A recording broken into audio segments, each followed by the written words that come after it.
Hi, welcome. Happy Monday. Hope you all had a good weekend. Live and direct from the Frank Beck Chevrolet Studio Annex. This is Time Out Overtime on the Time Out Overtime YouTube channel. I'm Rick Arsenal. You know the drill. If you haven't done so yet, get down there in that corner. And if you would please do me a huge favor, hands are cold and hit that like and subscribe button. Thank you very much. As you know, the next subscriber to my podcast will be the winner. Pass the word. Okay, thank you. This winter something.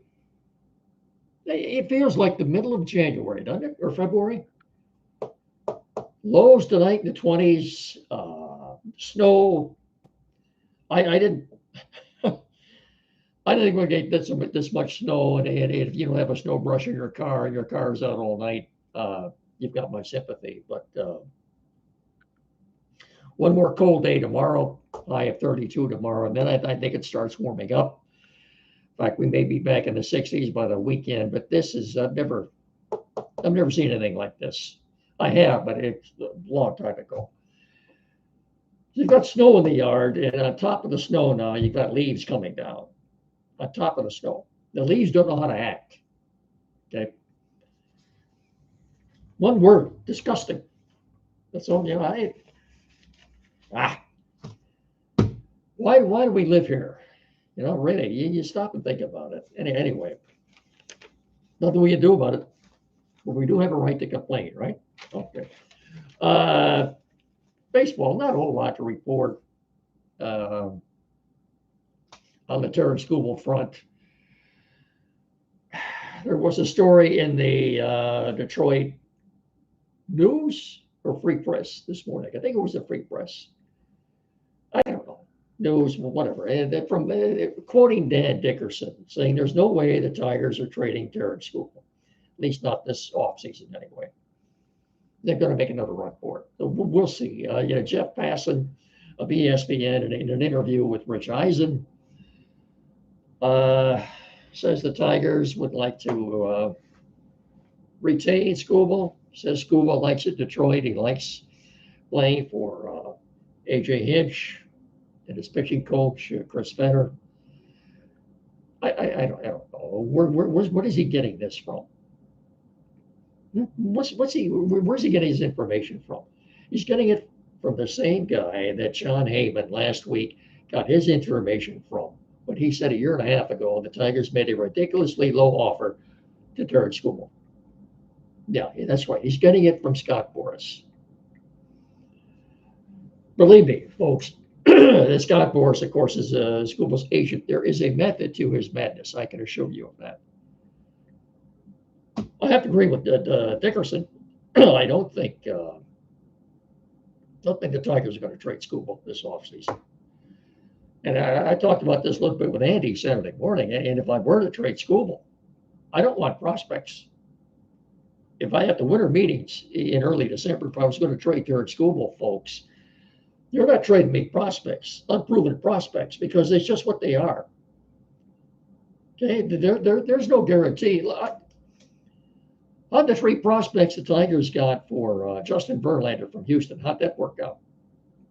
What about the prospects they got from Arizona in exchange for JD Martinez? No. If I were to trade Scuba at the winter meetings this year, I'd have to get three bona fide big league players that are on the current roster. I'm not taking prospects. That's all there is to it. Uh, and what throws a wrench into all this for Scott Boras is the imminent, I'll use the word imminent, lockout next year at this time. And you remember, when there's a lockout going on, you can't sign anybody, you can't trade anybody. There can be no correspondence between players and coaches or players and trainers. Players cannot use team facilities to work out at. Okay. Now that doesn't pertain to minor leaguers. Okay. That's only the 40 players that are on your roster. Wouldn't prohibit minor leaguers from working out at team facilities. I want to make that clear right now. They did make a qualifying offer to last week to Gleyber Torres. I think the only reason it did that was when he does sign with somebody else, the Tigers will get a compensatory draft pick, I think, in the third round. Okay. All right, so much for baseball.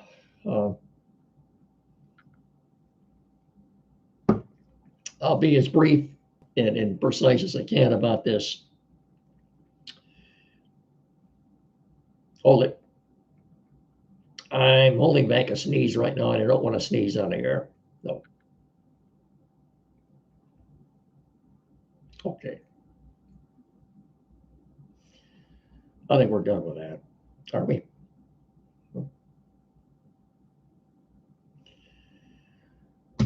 I'm not going to sneeze on the air. I promise you that. That's not happening. Michigan State basketball, a nice win over Arkansas on Saturday. Michigan will entertain Tulane tomorrow night at Chrysler Center. I think they're playing Tulane. Anyway, the Wolverines are ranked 7th in the latest AP poll. Dustin May did a heck of a job bringing players in from the NIL and the portal. He's very good at that. I'm still trying to hold back my sneeze. I'm sorry. What? Luckily, that doesn't happen very often. Hang on just a minute here. Football, college football, anyway. Let's save that for the NFL. Red Wings, bad. They've lost 4 of their last 5. So they had gotten off to a good start, but now they've lost 4 of their last 5. The last 3 games, 3-game losing streak. It scored a grand total of 2 goals in those 3 games. The special teams are stinking it up again. The power play, the penalty kill are bad. Okay, so we're back to square one again for the Red Wings. I'm not going to spend a whole lot of time on them other than to say that they're just not very good right now, period. Now, some of these scores can be deceiving because the last 2 games, they were down 2-1 at the second intermission. And you end up pulling the goalie at the end of the game. They give up a couple of more goals. So I suppose these scores could be a little misleading. But the bottom line is they're losses, and they're not scoring. Penalty kill is bad. Power play is bad. Bad. And we're back to square one again with the Red Wings. Pistons, just the opposite. Hang on a second.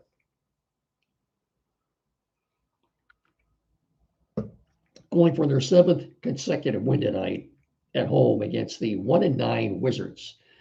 Last I looked, they were 12 or 13-point favorites. The Pistons will win tonight. Be their 7th in a row. They go to 9-2. They're in first place in the Eastern Conference. Wednesday night at home here. They're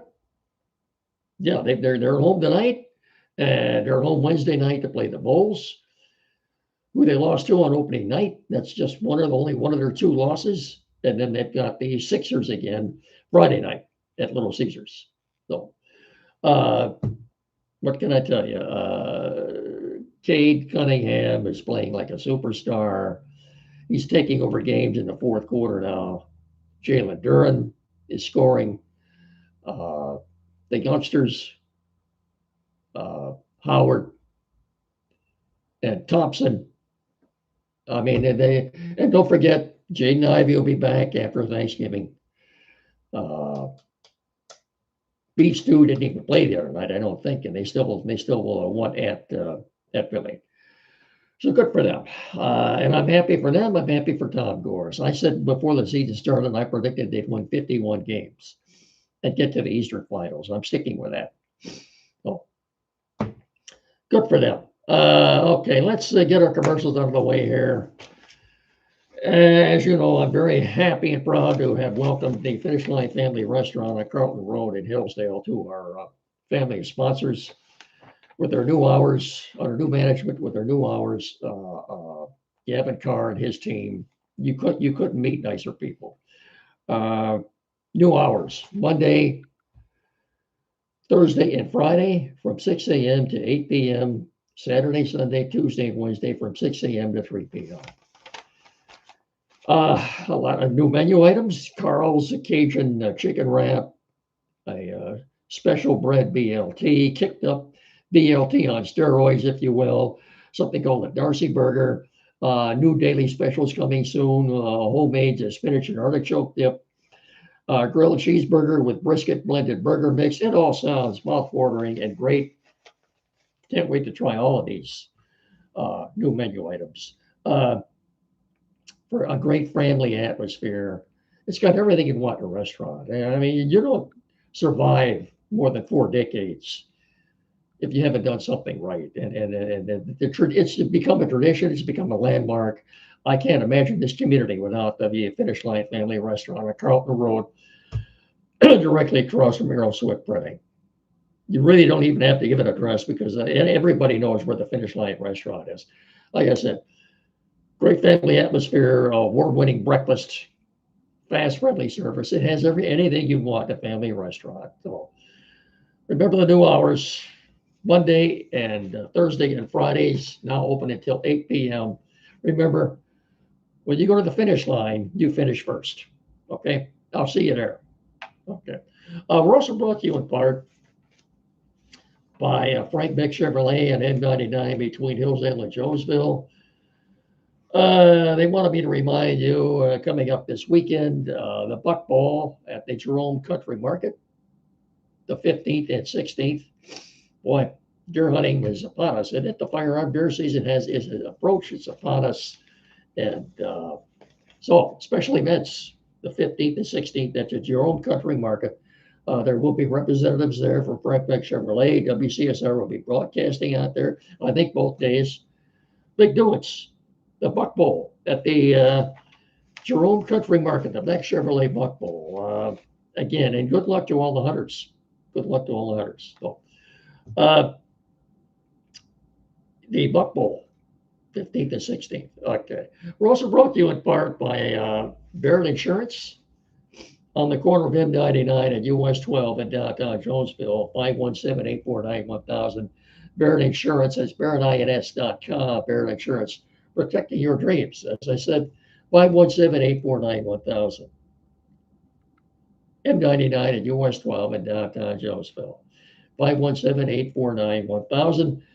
That's barrettins.com. Barrett Insurance, protecting your dreams. College football. How close did Penn State come to upsetting Indiana on Saturday? Within seconds. Okay. Penn State's next game will be here in East Lansing against the Spartans. In spite of the fact both teams come into this game 3-6, the Nittany Lions, I think last time I looked, were what, 7-point favorites? I think that's kind of high, but I actually thought before seeing that game on Saturday, State had a good shot at beating Penn State, but we'll see. Anyway, that game, Nittany Lions, as I said, are 7-point favorites. That's a 3:30 game Saturday on CBS. And Michigan, the Wolverines, playing Northwestern at the Wrigley Field at noon on Saturday. Michigan is, 10-point favorites, I think. That seems kind of high, too. Northwestern, I don't think is that bad. And I don't know why they're playing at Wrigley Field either. Wolverines come in, now if they run the table, win their last 3 games, they'll finish 10-2. Okay, that means they will have beaten Northwestern and Maryland and Ohio State. But look, they have a shot at beating Ohio State. Common sense says no, but we thought the same thing last year, and they did down there. So, weirder things can happen. You saw what happened in the Indiana Penn State game. So uh, I don't know. Indiana, in my opinion, right now is probably the best team in the country. You're going to have games like that, trap games that they had Saturday. Uh, were they fortunate in pulling it out? Maybe, perhaps. But well, anyway, Michigan and Northwestern at noon on Saturday on Fox, and then at 3:30 Saturday on CBS, Penn State and Michigan State. Uh, Before the Lions, let's get one last thing out of the way here first. Quality PC downtown Hillsdale, 37 Walter Street, across the street from Fat Jack's Automotive, 517-610-5372. The only place in our area to go for tech services. There is no other place to go. It's just that simple. Anything at all. Tech services. Uh, Computers that were used, flat screen TV, money, programming setup, internet hookup, printers, or anything at all. Get in there and see them. Tim Lilly and his staff, more than capable of resolving any tech issues you have. This is the only place to go, folks, and we're lucky to have them right here among us. So I said 517-610-5372, or better yet, get in there and see them at 37 Walter Street in downtown Hillsdale. And when you do, tell me, make your section with you. Thank you very much. Bounce back win for the Lions yesterday. And, I really, 44-22 over a Washington Commanders team right now, folks, that is it's a total mess. They probably won't win another game. Probably not. I'd be shocked if they would. Pretty bit surprised Dan Quinn to let things get out of hand. Like he lost his quarterback, he lost a lot of key players, but I have no sympathy for him. Everybody this time of year has injuries. Bottom line is with Dan Campbell calling the plays, things look pretty darn good. Lions scored on all 8 possessions. Okay, 5 touchdowns and 3 field goals. Offensively, no penalties, no sacks, no tackles for loss. 546 yards of offense, more than 200 yards rushing, more than 300 yards passing. Goff looked great. The whole team looked great. Offensively, the whole team looked great. Do I have a concern? It might be Dave Phipp. Dave Phipp, the special teams coordinator, has some issues he's got to work out. Second week in a row, they had a kick returns. Gave far too much yardage. Maybe they would be better off kicking the ball out of bounds every time, rather than having the opposing team start their drive on the Lions 30-yard line. Then they had an extra point blocked again. I don't know what's going on with special teams, but Dave Phipp is a very well-respected special teams coach, and I'm sure he'll get this thing straightened out. I'm sure he's already spoken to Dan Campbell about it, or vice versa. But so right now, the Packers will entertain the Eagles tonight, Monday Night Football. Packers come in a 1.5 favorite. I still don't quite understand that one. I guess Lion fans will be rooting for the Eagles tonight to win. If they do, the Lions will be back in first place. Look, the Bears pulled another game out of their ass yesterday thanks to another meltdown by the New York Giants. For the 3rd time this year, it happened in Dallas, it happened in Denver, and it happened yesterday. Oddly enough, there were some reports immediately after the game that Brian Daboll, Giants head coach, had been fired, but they couldn't be substantiated. Okay. Well, apparently this morning they were substantiated this morning. Brian Daboll is out as the head coach of the New York Giants. This probably should have happened weeks ago. Giant fans will tell you. Would the Giants have won the game if they hadn't lost their young quarterback, to a concussion? I don't know. I really don't know. He was concussed, but So the Bears are 6-3, and what have they won? Six of the last 7 games now. But they look at the way they're winning.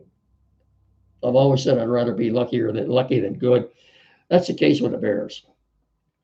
They won't beat the Vikings on Sunday. Vikings lost another game at home, this time to the Ravens. I don't know what it is about the Vikings, but they can't win at home. Okay. JJ McCarthy threw a couple more picks yesterday. He is not ready. I'm sorry, Michigan fans. JJ McCarthy is not ready for prime time. Probably won't be for another year yet. This kid makes too many mistakes right now, and the turnovers yesterday, of course, didn't help that the Vikings fumbled a kickoff either. Gave the Ravens a short field. Uh, Lamar Jackson does. I still think the Ravens are good. They're no question they're the best team in the AFC North. Undoubtedly, it's not even close. So they're going to win that division. Lamar Jackson being back, Ravens look like the Ravens right now. So the Vikings. So if you look at the NFC North standings right now, I'm just assuming the Packers. If Packers lose tonight, you got the Lions at 6-3, the Bears at 6-3, but the Lions have the tiebreaker because they beat the Bears earlier. Then you'd have Green Bay at what 5-2-1, or 5-3. I'm sorry, 5-3-1. Yeah, 5-3-1, and then the Minnesota at 4-5. I think Minnesota will beat Chicago on Sunday because they need this game more than the Bears do. I think Campbell realizes that if they were to lose another game at home on Sunday and fall to what 4-6, their season would pretty much be over. And as far as Dan Campbell calling plays, he showed me a lot of class in the way he handled this whole thing. Because right now, it looks to me like John Morton is pretty much done here at the end of the season. But I think Campbell, he couldn't be any. Dan Campbell is the classiest guy you'll ever see. The way he handled this whole transition. And Jared Goff was asked after the game if this resembles what transpired in Dan Campbell's second year here with Anthony Lynn. And Goff said, in no way this resembled that. In a way, I think it kind of does. I don't know anything. What do I know? Hank Fraley, the Lions offensive line coach and run game coordinator, very well respected. Again, what do I know? I think next year he'll be the offensive coordinator. Don't forget this past offseason, he interviewed with the Seahawks for that same position. Okay, decided to come back to Detroit. I think, again, I don't know anything. That's merely a conjecture on my part, saying that next year he'll be the offensive coordinator. Hey, Dan Campbell, I think is the smartest head coach the Lions have ever had. Even at the end of the game when it was pretty well locked up, and Goff was already out of the game yesterday. You could see him go up to Campbell and read his lips, saying, "You still got it," and they were both smiling. So, I understand it was at the Commanders, and like I said, they're a total mess. The game next Sunday night in Philadelphia. Eagles playing tonight, so their week will be short. They're playing on a short week. Right now, the Eagles are, according to FanDuel, 1.5-point favorites next Sunday night. That could change after the game tonight. So, like I said, I think most Lion fans will be rooting for the Eagles tonight, but should be a good game. Be cold night in Green Bay, of course, but stats. Yeah, I kind of want to put a couple of stats out here for you. Like I said, Lions 546 total yards. By the way, Pro Football Focus has rated Tate Ratledge, Lions right guard Tate Ratledge. They've given him the highest. They made him the highest rated rookie guard right now in the NFL. Highest rated rookie guard in the NFL, and second highest rated offensive lineman on the Lions, only behind Penei Sewell. So that's when Brad Holmes hit. He hit that. Remember, second round draft choice out of Georgia State Rutledge, second highest rated rookie guard in the NFL, according to Pro Football Focus. But looking back at these stats, they got the ball to Jameson Williams yesterday, 6 catches for 119 yards and a touchdown. Jahmyr Gibbs, 172 total yards. As I said, no sacks, no tackles for loss. Lions scored on all 8 possessions. Jack Fox did get on the field because he was holding for the 3 field goals and the 5 extra points. So he probably got a little grass stain on his knees, but that's all he had to do. Other stats, passing Lions 320 yards to the Commanders 195. Neither team fumbled the ball. There were no turnovers. Penalties, Lions 3, 8 for the Commanders. Rushing, Lions 226, Commanders 93. As I said, total yards, Lions 546 to 288 for the Commanders. Red zone efficiency, the Lions were 4 out of 6. Commanders, surprisingly, were 3 for 3. So, all in all, by the way,